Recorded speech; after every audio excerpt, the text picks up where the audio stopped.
There are some crime scenes that stay with investigators for the rest of their lives. Not because of how violent they are, but because of how quietly tragic they feel. In November 2022, police officers and forensic investigators were called to a villa in Seoul's Sodaemun district. At first, nothing about the apartment seemed unusual. It looked like any ordinary home. But as they searched the rooms, they came across a large kimchi container sitting among the family's belongings. It was tightly sealed, unusually heavy, and wrapped with care. When investigators finally opened it, they found the body of a baby girl. Tonight, we're going to talk about one of South Korea's most heartbreaking child abuse cases. A story about a little girl who disappeared long before anyone realized she was gone, and how the dark secret unraveling. Welcome to the podcast, You Can't Unhear. The couple at the center of this case were identified only by their surnames, Seo and Choi. On paper, they were simply another young family living in Seoul. But once detectives began looking into their backgrounds, a much darker picture started to emerge. Neither of them had stable employment. Instead, they survived by committing fraud. They sold fake second-hand products online, deceived buyers, and repeatedly scammed strangers for money. Court records showed that the mother had been charged with fraud 10 different times. The father's record was nearly identical, with multiple fraud convictions and previous prison sentences. Even the mother's earlier release from prison had reportedly been influenced by the fact that she was raising a child. That same child would later become the victim investigators were trying to identify. Police handed the tiny body over to forensic specialists, hoping an autopsy could explain what had happened.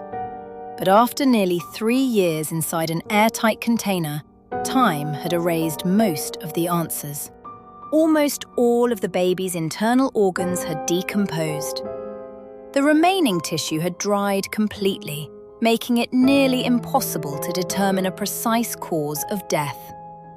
The kimchi container, designed to preserve food by limiting air circulation, had also preserved the crime scene just enough to conceal it from the outside world.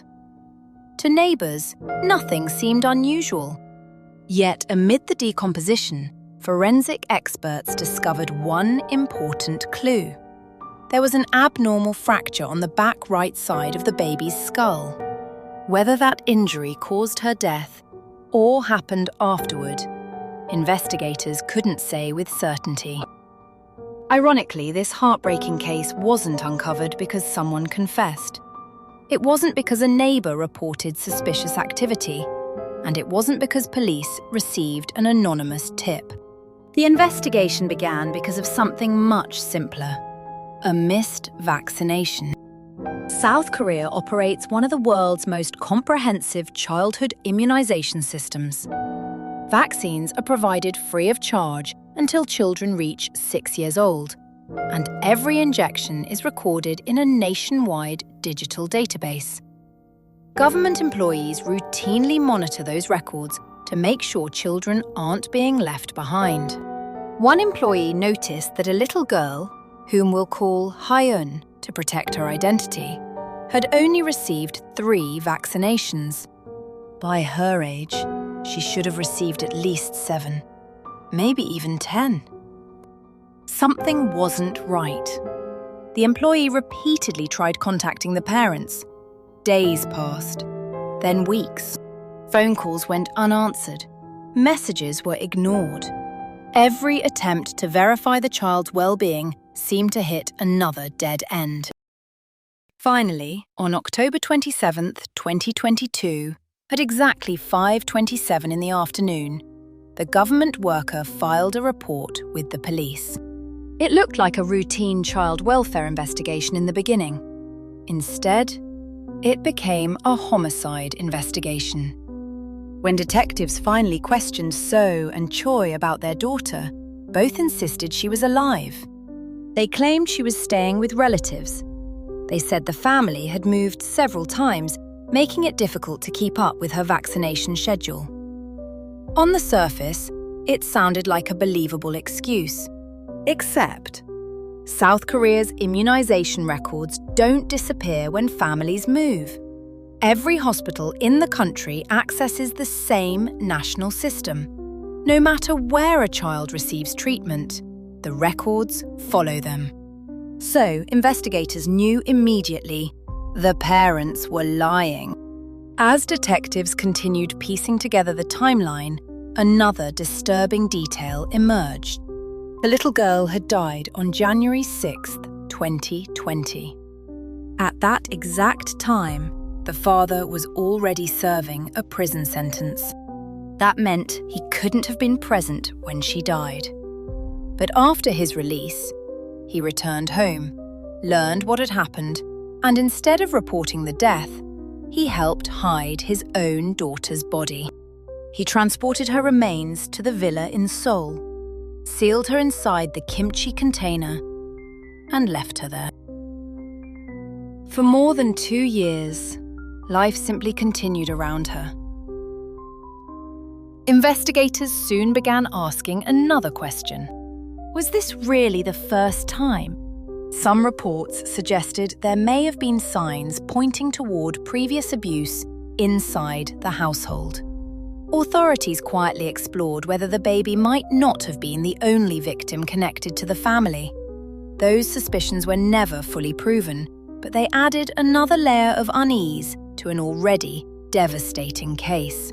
Sometimes, the questions that can't be answered become the ones investigators remember the longest. Of everything uncovered during this investigation, one detail continues to haunt many people in South Korea.